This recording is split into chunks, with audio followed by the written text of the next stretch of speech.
book discussion, the Socratic Dialogues, Volume 1 by Plato. I understand this might be a handful for a kind of a hedge fund podcast to talk about Socrates and Socratic Dialogues, but bear with me. I think there's a good connection here. I want to draw the line from this early sort of Western philosophical essays towards more modern epistemology, the gathering of knowledge and the business of knowledge, which is really the hedge fund business. So I think there's a very nice connection here. This is an Not in Rome podcast. It's May 20th, 2021. This is Krim Delco. Since the last update, May 18th, we are up 90 basis points. The market's up roughly 1.2%. For the year, we are down 18.9%. The market's up 10%. We're underperforming by 28.9%. So I want to jump right into it. The book is Socratic Dialogues, Volume 1 by Plato. There's about 6-7 dialogues that Socrates has with friends. The book is a sort of a fundamental, basic essay on the method of Socrates, which is he would start a subject, for example, the concept of apology. Should I apologize for what I do or not? There's one episode in the book where he's being accused famously for doing certain things in Athens, and then he either has to apologize or he has to be exiled or even sentenced to death. And he then goes through a very deep Socratian analysis, which is he would talk to his friends, he would ask them questions, they would answer, he would continue asking them questions until they finally get to conclusions. And this is, I think this is one of the fundamental takeaways of this book. I think for me personally, I haven't really read much antiques, Greek, Roman philosophy, Homer, none of that stuff in my school days, even though I grew up in Switzerland, which has a pretty deep Jesuit educational foundation, and there's a lot of Roman and antique. When I say antique, I mean basically Greek, Greco-Roman type philosophy is being propelled there. And for example, if you study law, you start with Roman law in Switzerland. So it's a deep culture there, but I haven't been exposed. I was more of a math, science, business type person when I grew up, and that's what I was focusing on. So anyway, fundamentally, I think one of the big takeaways is here that this gives you a good foundation of what Western society is built on, because Western society is really built on this idea that we humans, we can rationally analyze subjects and come to conclusions. This is a very, very fundamental idea. This is new. This is fundamentally new, particularly in the context of Athens. I think the reason Athens and the Greek and the Hellenic tribes were so successful is because they had invented this new technology, which was analysis.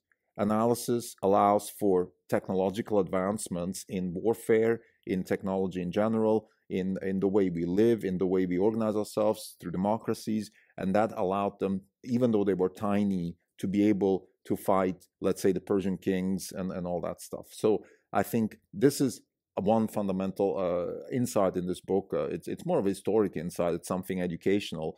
And, the purpose of this podcast is to give people a sense for what it feels like to run a hedge fund. The purpose of my book reviews is is two things. To review the book and hopefully inspire people to read the book, or at least give them a reason not to read it.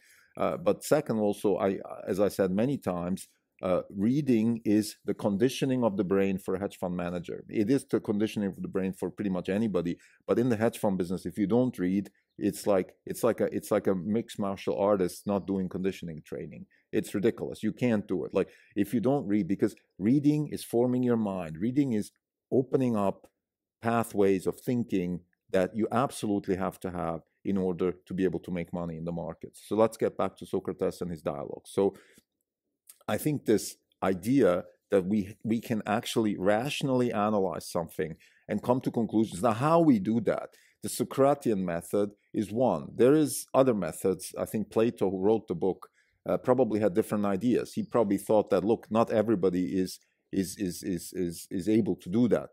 We need wise people or things like that. Although Socrates, in one of his dialogues in this book, talks about wisdom and kind of puts it almost a lot of the dialogues actually, interestingly enough, end up in a conclusion that we don't really know what wisdom is. Is wisdom really a good thing? Or is wisdom really what we think it is? So there's a lot of that kind of analysis, to the point where we understand that we don't quite understand what we're talking about, but at least we understand that we don't understand it. So it's a bit along those lines, sometimes frustrating. There's a few of those dialogues that end up in, let's say, what is comedy? Is comedy a good thing? Is it a bad thing? Is comedy a tragedy? Is tragedy a comedy? And then you start thinking about these things more deeply, and then you understand that first and foremost, you don't really understand what it is. And I think this is part of the criticism I have for the Socratian method in general, which would be, there's two criticisms I have for the Socratian method. One would be that it has a bit of a Wittgensteinian character, and second, it is also absolutely clashing against the Gödel Inconsistency Theorem, and I want to elaborate those two things, and then I want to draw the line to David Deutsch. So what do I mean with Wittgensteinian? Wittgenstein has Austrian philosopher, I think late 19th century, 20th century maybe. He was of the opinion that until we have a sharp, clearly defined linguistic toolkit, i.e. a language which is crisp and defined, we don't know what we're talking about. We need to be very clear in what we're talking about if we want to do philosophy. The problem with Wittgenstein is that you get hung up with definitions. And definitions, they're a tool, but definitions can also put you back. Definitions are a little bit like LiDAR in self-driving. Like Elon Musk says, it's actually crippling you, because if you have too much information, if you're too crisp, if you're too precise, you end up getting nowhere. Now, let's not go to self-driving. I want to get back to Wittgenstein. What does it mean, and how does it relate to the Socratian dialogues?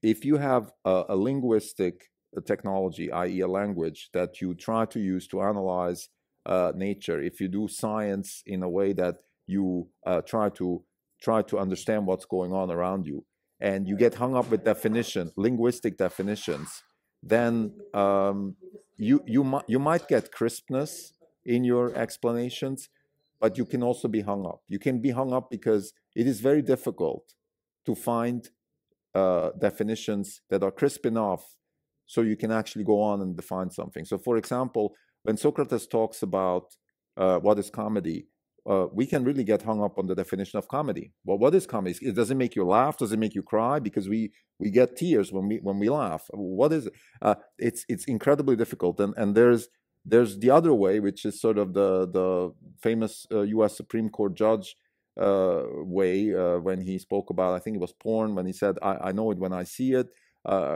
It's kind of like how we humans deal with that in a, let's call it post-Wittgensteinian or anti-Wittgensteinian way. We can do philosophy, we can do science, we can do explanations, but we don't need to be hung up on definitions. And we can just say, look, we know it when we see it. How about we go from there?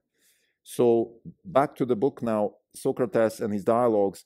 The problem here is, unfortunately, I think because it's the early days of Western philosophy, they are a little bit too little Wittgensteinian. There's too much things being taken for granted. There's often dialogues such as, a good man does good things and a bad man does bad things. Or like, you just assume, okay, this is what good is that, bad is that. If I do this, this is good. Like, there's too much implicit assumptions, axioms that are not defined properly, or principles that are being introduced into the dialogue that everybody has to kind of assume. Yeah, I mean, let's say Socrates in his famous method would ask questions, and he would say, for example, well, a comedian is somebody who goes on stage and recites a certain text, and then the goal is to make you laugh, and then somebody would say yes. Well, that's an assumption. maybe the comedian is not like, maybe the comedian has a completely different purpose. Maybe they want to go and inspire people. Maybe they want to go and make people think. Jon Stewart, famously a comedian, was not a comedian during the Bush-Iraq wars. That was not comedy. I mean, yes, it was disguised as comedy, but clearly it wasn't comedy. So it was hardcore political analysis. So like I say, when we do philosophy, we do hang up. We have to at some point answer the Wittgenstein question and the Gödel question. Now, what do I mean with the Gödel question? The inconsistency theorem, and this is something that Socrates stumbles upon all the time, which is that you cannot define a system from within the system. So no matter how much logic you use, no matter how much rational approach you use, you will always end up having some sort of judgment or some sort of implicit assumption that is not defined by the system itself, and hence the whole system itself actually defies logic. This is what Gödel kind of said, in my words. You cannot define the system from within the system. You cannot have pure mathematical or pure logical approaches to understanding the world, because if you want to do that and you're part of the system, you will always, at some point, in some sort of fashion, you will have to make a decision. Well, there is some principle that underlines my analysis that I cannot define logically from within the system. So there is this. It's a dichotomy. It's basically saying that we are fooling ourselves, thinking we can be logically analyzing species. We are not. We are, I know it when I see a type of species. Now, it helps us a lot. It helps us explain things. And now I'm going to David Deutsch. This is actually an optimistic way to think about the world, because it says, and this is what David Deutsch would say, listen, it's fine. Don't get hung up on definitions, and take it easy with the Gödel problem. It's fine. Gödel is telling us we can't explain everything from inside the system, meaning we will never have absolute knowledge of what's going on, at least not through the rational Socratic approach. Maybe if we solve this problem in philosophy and find new technology to do philosophy, which is beyond the Greco-Roman way of doing it, maybe somehow we can, I don't know what it would be, but if we find, maybe we can get to absolute truth. But right now we can't. However, we can understand our environment. The purpose of science is to understand what's going on around us. That's the purpose of science, to explain what is going on around us. It helps us build technology. It helps us make money. It helps us avoid tigers. It helps us get healthier. It helps us get less sick. It helps us be happier. It helps us make better art. It helps us make more interesting athletic environments for us because we like them. Short, it just makes us a happier species. The problem of being happy is solved through explanations in science. The purpose of science is fundamentally to explain what's going on around us, because that makes us happier. This is my definition. I'm sure other people have different definitions, and this is the beauty of the Popperian worldview. We don't have to be hung up on definitions. We don't have to be hung up on this is what it is. The purpose of science can be this, and now how about you criticize me? How about you find reasons for why I'm wrong, and maybe you can convince me otherwise, and then I'll jump on your explanation. It's fine. I'm not married to my explanations. So to summarize, the Socratic Dialogues are a fundamental book, because it is a fundamental book, because it's the beginning of Greco-Roman philosophy, which is the beginning of Western philosophy, which is the foundation of everything we've been doing for the last 2,000, 3,000 years.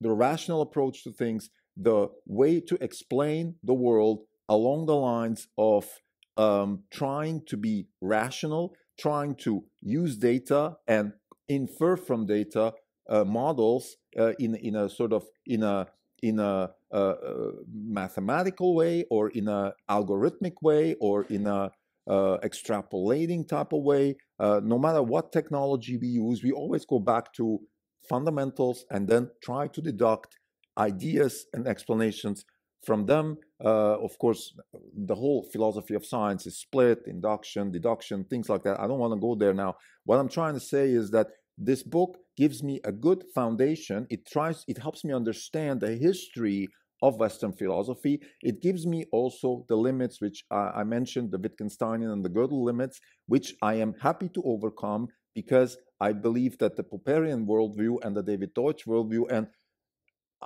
to finish this episode, I want to just mention The Science of Canon and Kant, this new book that just came out that I think is a fundamentally new way to look at things from a perspective of counterfactuals.